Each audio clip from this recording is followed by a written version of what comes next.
나이트 시네마의 숏폼 컨텐츠를 위한 유튜브 채널이 신규 개설되었습니다. 유튜브에서 나이트 시네마의 이른밤 검색하시고 구독과 좋아요 부탁드리겠습니다. 감사합니다. 이 밤의 영화 뉴스와 리뷰를 전해드립니다. 안녕하세요. 우리들의 진짜 영화 이야기 영화로 온 밤 나이트 시네마입니다. 2025년 1월 26일 녹화 방송을 진행하고 있습니다. 캐스트로 들으시는 분들 중에서 바쁘신 분들은 1.2배속이나 1.25배속으로 청취하실 것을 권장드리고요. 유튜브로 시청하시는 분들은 백그라운드 재생으로 음성만 들으셔도 무방합니다. 추천과 구독은 큰 힘이 되니까요. 잘 부탁드리겠습니다. 제가 이틀 전에 A형 독감 확진을 받았습니다. 그래서 좀 골골대고 있다가 확진 받은 날 그 페라미플루 수액을 맞고 이제 하루 정도 안정을 취하고 나니까 이제 컨디션은 다 돌아왔는데 독감 증상이 있을 때 기침을 워낙에 심하게 하다 보니까 지금 목이 쉬었어요. 기침 증상은 이제 좀 많이 좋아졌는데 쉬어버린 목이 지금 돌아오고 있지 않아가지고 부득이하게 이렇게 녹화 방송을 진행하게 됐고요.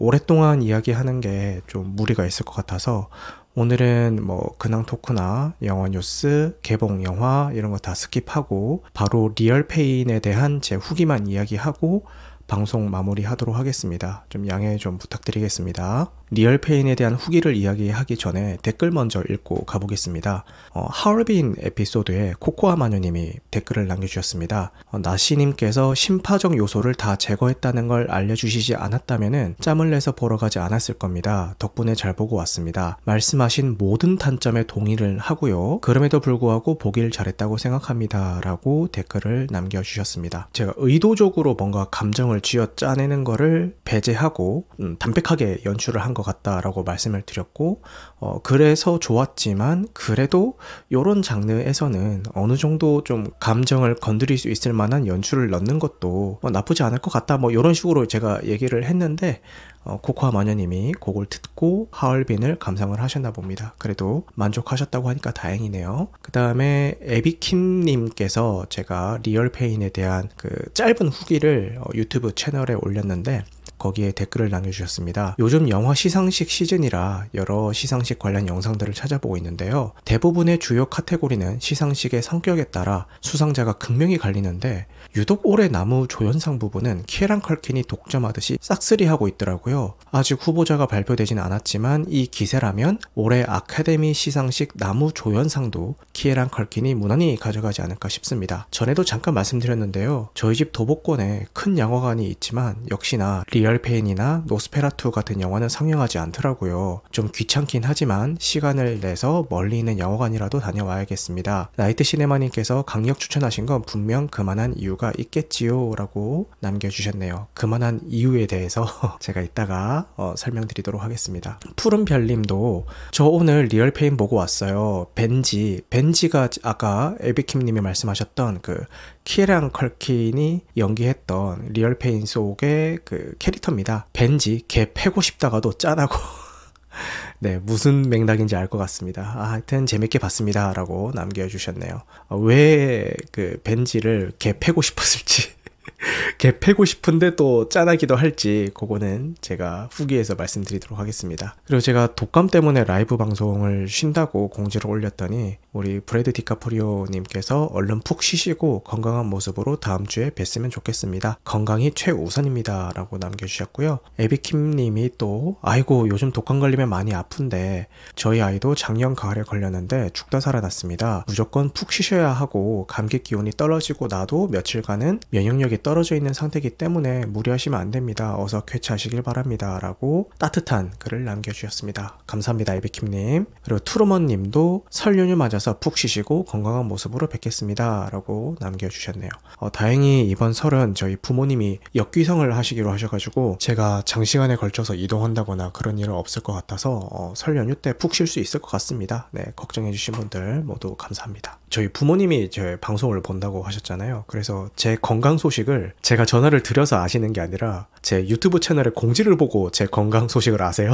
그래서 저희 어머니도 제 유튜브 채널에 그 A형 독감 확진돼서 라이브 휴방한다 그 공지를 보고 전화가 오셨습니다. 너 요새 왜 이렇게 자꾸 아프냐고. 그러면서 설 연휴 쉬고 보약한 채 쥐어준다고 하시는데 그런 거 먹고 좀 힘을 내보도록 하겠습니다. 네, 걱정해 주신 분들 모두 감사합니다. 그러면은 오늘 거두절미하고 바로 리얼페인 후기를 이야기한 다음에 오늘 방송은 좀 빠르게 마무리하겠습니다. 들으시는 분들도 느껴지시죠? 목 상태가 많이 좀 지쳐있다는 걸 느끼실 것 같습니다. 너무 죄송하고요.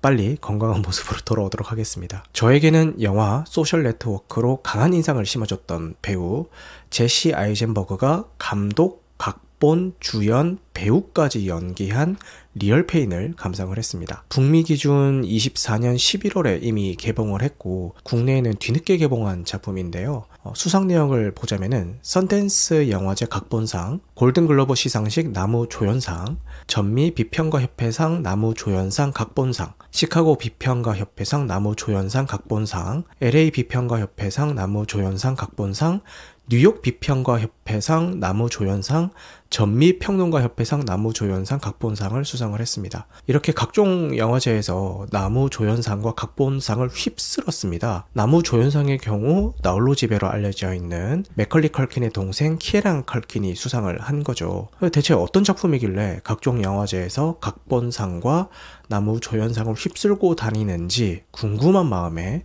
극장에서 감상을 했습니다. 결론부터 말씀을 드리자면은 이 작품 역시 제가 자주 쓰는 표현인 잉크 같은 작품이라는 생각이 들었습니다. 이 영화를 감상하는 그 순간보다는 감상 후에 계속 머릿속에 남아서 서서히 감정에 스며드는 그런 작품이죠. 그럼 지금부터 스포일러를 포함해서 영화를 보고 느낀 점을 말씀드려 보겠습니다. 먼저 간단히 줄거리를 이야기하자면은 제시 아이젠버그가 연기하는 데이비드와 키에란 컬킨이 연기하는 벤지는 사촌사입니다.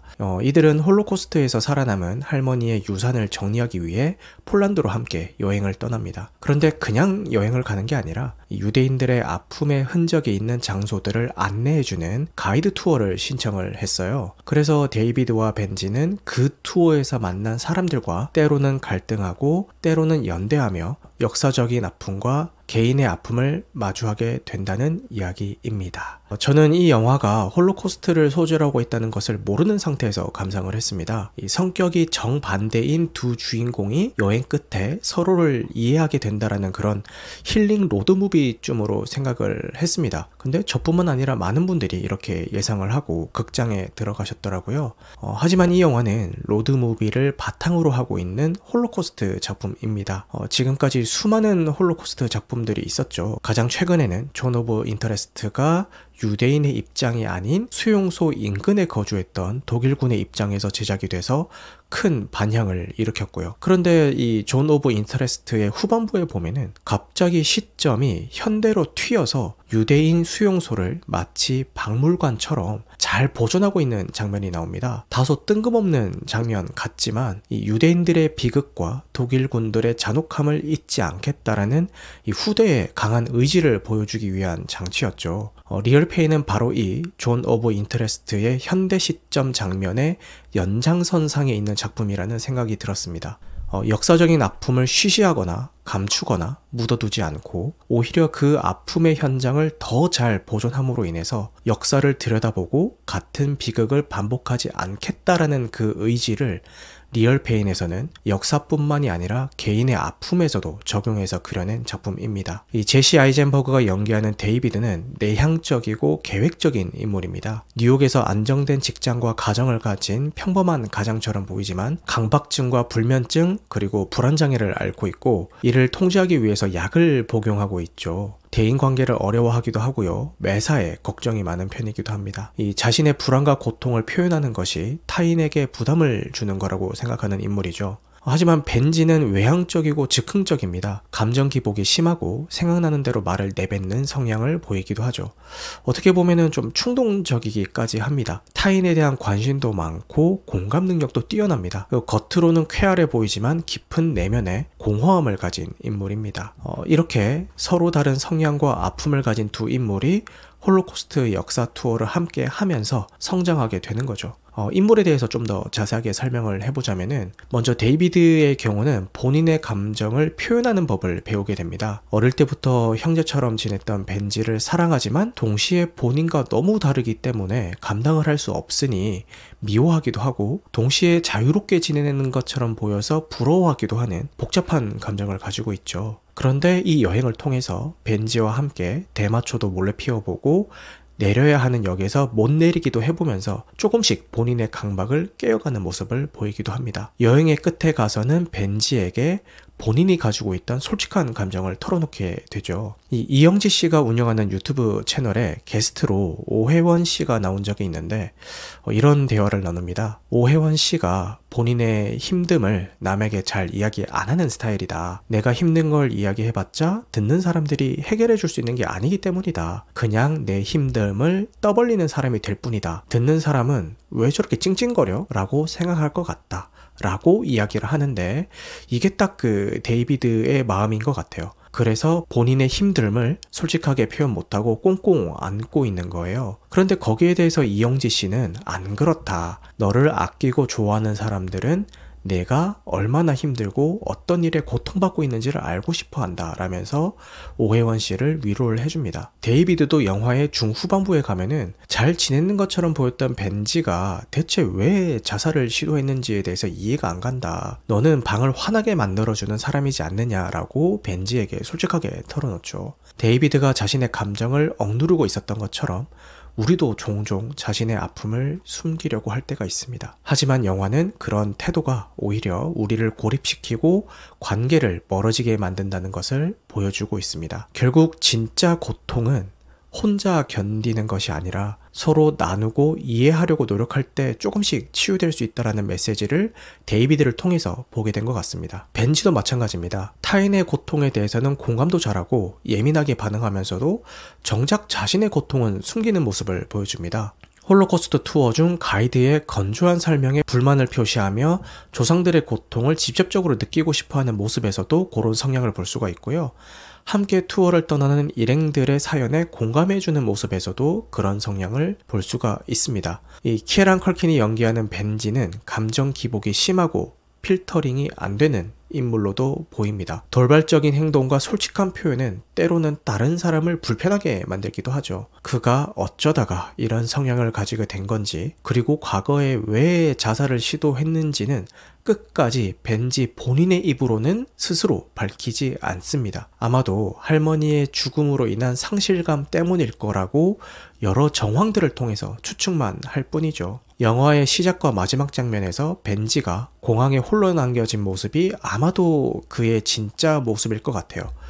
벤지의 우울하고 고통스러운 표정은 여행 내내 감춰왔던 벤지의 진짜 감정을 드러내는 것 같습니다. 벤지가 겉으로는 밝고 활발해 보이지만 내면에는 깊은 고통을 안고 있음을 보여주는 것 같기도 했습니다. 이 엔딩에 대해서 이야기가 많던데 벤지가 편안한 표정을 하고 있는 것 같다. 그래서 여행을 통해서 치유가 된 거다라고 보시는 분들도 있고, 저처럼 여행이 끝난 뒤에 다시 불안한 모습으로 돌아간 거다라고 보시는 분들도 계시더라고요. 저는 여러 가지 해석을 의도한 열린 결말이라고 생각이 되고요. 어떻게 해석해도 다 좋은 결말이라는 생각이 듭니다. 단지 제가 벤지가 치유되지 않았다라고 생각했던 것은 앞서 말씀드린 것처럼 본인의 속마음을 다 터놓은 데이비드와는 달리 벤지는 스스로 본인의 상처와 속마음에 대해서 본인 입으로는 직접 터놓은 적이 없다는 점 때문입니다. 물론 여행 전보다는 조금 더 편해졌을 수는 있지만 그렇다고 해서 벤지의 불안한 상처가 그 여행 한 번만으로 모두 해소되었을 거라고는 생각하지 않거든요. 물론 이 부분은 다시 한번 본다면 바뀔 수도 있는 해석이지만 지금의 생각은 그렇습니다. 이렇게 각자의 상처를 가진 인물들이 홀로코스트 투어를 떠나게 된 이유는 영화 내용적으로 보자면은 유대인이었던 할머니가 과거에 겪었던 고통을 마주하면서 동시에 추모하기 위해서였지만, 영화 외적으로 보자면은 결국 역사적인 고통이 개인에게 어떤 영향을 미치는지 보여주고 싶었던 게 아닌가 싶습니다. 홀로코스트에서부터 살아남은 유대인들이 어떤 삶을 살았는지, 그리고 그 2세와 3세가 각각 어떤 상황 속에서 살았는지 데이비드의 입을 통해서 묘사가 되기도 하죠. 그리고 나아가서는 그 고통을 마주하는 법을 보여주라는 것 같기도 했습니다. 유대인들은 본인들이 겪었던 아픈 역사를 숨기려고 하지 않고 오히려 드러내놓습니다. 동상을 세우고 유대인 수용소를 관리하면서 말이죠. 많은 사람들이 이 고통의 역사가 깃들어 있는 곳을 방문하며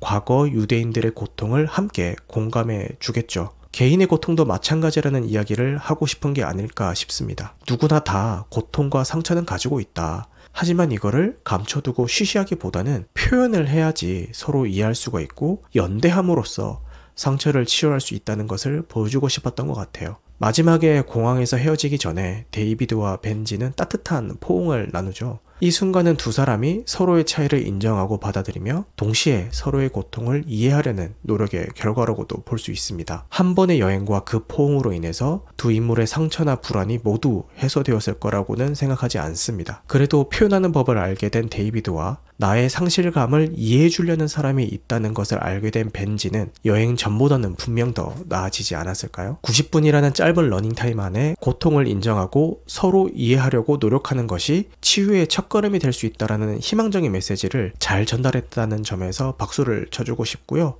요즘 삶이 힘들다고 생각하시는 분들이나 상처가 있지만 표현하는 법을 모르겠는 그런 분들에게 이 영화를 추천하고 싶습니다. 네. 여기까지 리얼페인에 대한 후기를 마무리하고요. 목 상태 때문에 길게 이야기하지 못하는 거에 대해서 너무 죄송하게 생각합니다. 네, 빨리 회복해서 다음 방송 때는 정상 컨디션으로 돌아오도록 하겠습니다. 목소리가 평소 같지 않아서 듣기 불편해질 수도 있는데 끝까지 들어주셔서 감사하고요. 오늘 방송한 내용은 편집 과정을 거쳐서 유튜브와 각종 팟캐스트 플랫폼에 업로드될 예정입니다. 여러분, 영화 같은 밤 되시길 바라겠습니다. 명절 잘 보내세요. 감사합니다.